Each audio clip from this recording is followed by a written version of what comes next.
आज आपल्याला बनवायची एकदम झणझणीत अशी शेवभाजी। घरातल्या मोजक्या साहित्यामध्येच आपली ही मस्त अशी भाजी तयार होते। एकदम चमचमीत आणि झणझणीत अशी आपल्याला शेवभाजी तयार करायची आहे।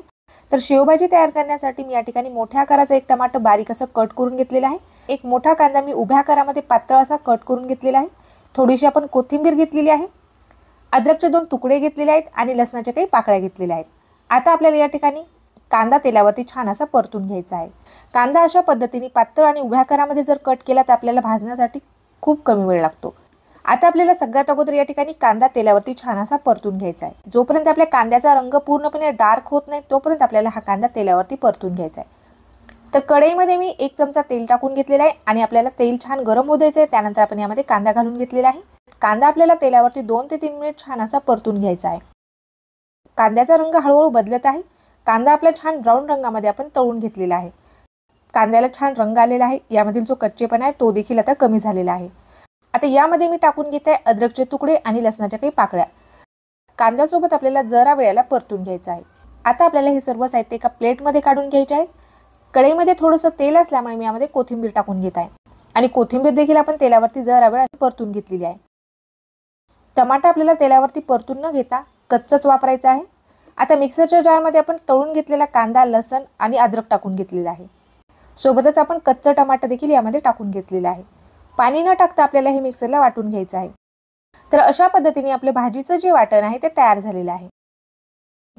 आता आपण कढईमध्ये 2 ते 3 चमचे तेल टाकून घेतलेले आहे। तेल आपल्याला छान तापू द्यायचं आहे। त्यानंतर आपल्याला यामध्ये अर्धा चमचा मोहरी टाकून घ्यायची आहे। मोहरी आपली छान तडतडली की लगेचच आपण यामध्ये जिरे घालून घेतलेले आहेत। जिरे देखील आपले छान फुललेले आहेत। आता आपण मिक्सरला जो बारीक करून घेतलेला मसाला आहे तो मसाला आपल्याला यामध्ये टाकून घ्यायचा आहे आणि तेलावरती आपल्याला हा मसाला तेल सुटेपर्यंत छान परतून घ्यायचा आहे।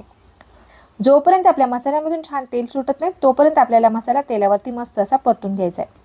मसाला जर आपण तेलावरती छान असा परतून घेतला तर आपल्या भाजीला खूप मस्त अशी चव येते। 1 चमचा भरून आपण यामध्ये कांदा लसूण मसाला टाकलेला आहे। 2 चमचे मी या ठिकाणी काळा मसाला टाकलेला आहे। अर्धा चमचा मी या ठिकाणी लाल तिखट टाकून घेतलेली आहे आणि पाव चमचा आपण यामध्ये हळद टाकून घेतलेली आहे। जोपर्यंत आपल्या मसाल्यामधून छान तेल सुटत नाही तोपर्यंत आपल्याला मसाला छान असा परतून घ्यायचा आहे। 2 ते 3 मिनिट मी मसाला छान असा परतून घेतलेला आहे। यामधून तेल सुटत आहे आणि मसाल्यामधून खुशबू देखील एकदम मस्त अशी येत आहे। आता यामध्ये आपल्याला गरम करून घेतलेलं पाणी टाकून घ्यायचं आहे। भाजीला आपल्याला कधीही गरम पाणी करूनच टाकायचं आहे। त्यामुळे भाजीवरती तेलाची तरी लगेच येते आणि आपली भाजी आणखीनच चविष्ट होते।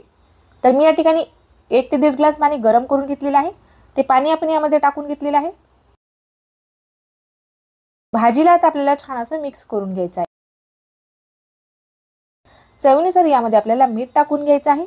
भाजीला आता आपल्याला छान एक उकळी काढून घ्यायची आहे। शेव आपल्याला सुरुवातीला न टाकता ज्या वेळेला भाजी तुम्हाला खाण्यासाठी घ्यायची आहे त्यावेळेस तुम्ही यामध्ये शेव टाकून घ्या। जर शेव तुम्ही आधी टाकली तर खूपच जास्त मऊ होऊन भाजीमध्ये विरघळू शकते। गरम पाणी टाकल्यामुळे भाजीवरती छान तेलाची तरी आलेली आहे। 4 ते 5 मिनिट आपल्याला भाजीला छान उकळी काढून घ्यायची आहे। त्यामुळे भाजीला आणखीनच छान चव येते। तर मस्त अशी आपण भाजीला उकळी काढून घेतलेली आहे। भाजी आपली छान उकळलेली आहे आणि भाजीवरती तेलाचा तवंग तुम्ही बघू शकता। यामध्ये आपल्याला शेव टाकून घ्यायची आहे आणि फक्त आपल्याला भाजीला एक उकळी काढून घ्यायची आहे। भाजीमध्ये आपण शेव टाकून घेतलेली आहे आणि एक उकळी काढून घ्यायची आपल्याला। आता आपण गॅस बंद करून घेतलेला आहे। मस्त अशी आपली ही भाजी तयार झालेली आहे। यामध्ये मी बारीक चिरून घेतलेली कोथिंबीर टाकून घेत आहे। भाकरीसोबत, भातासोबत किंवा पोळीसोबत ही भाजी खाण्यासाठी मस्त लागते। तुम्हाला आजची ही रेसिपी कशी वाटली ते मला कमेंट करून नक्कीच कळवा।